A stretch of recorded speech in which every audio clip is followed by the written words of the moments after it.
ubwa mbere tugarutse kuri uyu mwaka kuva mu mpera z'umwaka uheze w'2022 umutekano wagumye wifashe neza cyane mu gihugu cyose cy'u Burundi nikimenyamenya n'umuzo w'abene gihugu bava mu bihugu bibanyi baza hano mu Burundi aho basidukanye n'iyonka na cyane cyane abava mu gihugu kibanyi cy'u Rwanda n'igihugu cya Repubulika Iharanira Demokarasi ya Kongo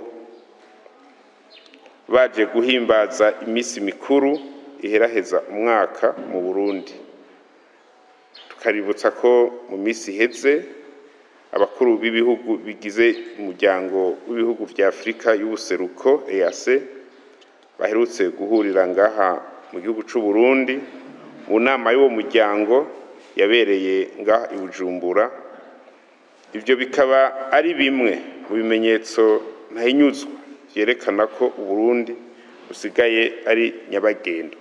Twanabibutsa ko mu ciri heze abarundi baje ari benshi cyane baje mu munsi mukuru wa diaspora abahanze bose nka bose bari baje kugira bahimbagwe mu buruhuko bari barimo.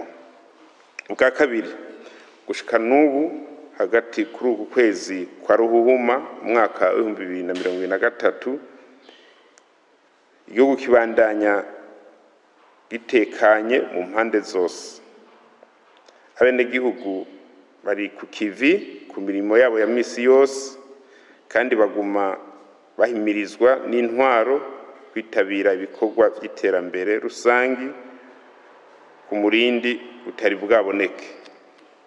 Igihugu kibandanya rero gikamisha amahoro n'umutekano mu ntumbero yo gutera iyindi ntambwe y'iterambere nyakuri turiko twerekeza. Bwa gatatu kuko vyahimirijwe na nyenicubahiro mu gihugu wacu c'u Burundi abashikiranganji hamwe n'indongozi mu ntwaro baraye basozereye ikivi cyo kwishikira hagati mu gihugu aho bumvirije ibibazo n'ivyifuzo by'abene gihugu. Abo nabo baraheza bararonswa inyishu zihagije bivanye n'urwego umwe wese yari yagiye aserukira.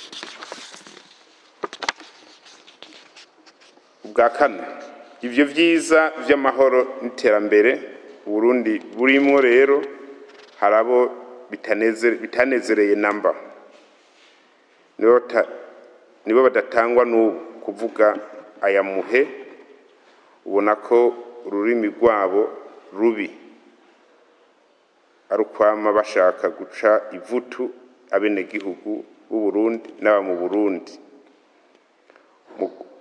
mu kwamamaza inkuru z'ibinyoma nk'izo zivuga ko ngo hoba hari uduce tumwe tumwe atamutekano turimwo mu Burundi ariko babigamije gucafuza ishusho nziza y'u Burundi ngo habe gucika intege abene gihugu isinzi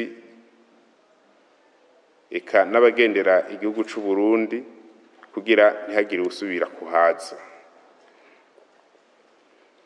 Ubwa gatanu twagira tubonereho gufata kano kanya ngo tubeshuze twivuye inyuma ibihuha nk'ivyo ataho bifatiye twongera duhumuriza abantu bose ko umutekano ari wose mu gihugu cose c'u Burundi eka mbere ko n'imigenderanire n'ibindi bihugu n'ivyo duhana imbibe birimwo ibandanya itera ije imbere uko buca nuko bwira.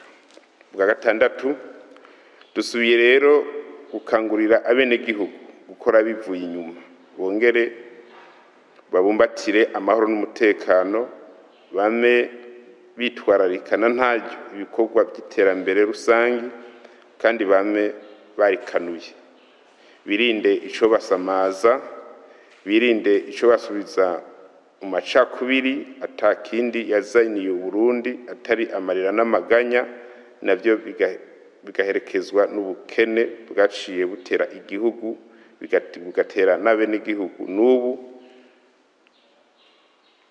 tukiriko turagwana kugeza iyi saha. Ubwindwi aribwo bwa nyuma turamagariye kandi inzego z'umutekano ngo zame zarikanuye, zame zikorana neza n'abenegihugu hamwe n'izindi nzego bafashanye byose kugira bame bakingira abenegihugu n'ivyabo eka n'imbibe z'igihugu n'igihugu nyene cose muri rusange, gutyo intambwe y'amahoro n'umutekano tugezeko twaronse turushe ntigasubire inyuma. Iyo ntambwe ni nayo izodufasha gushika ku iterambere nyakuri turiko twerekeza.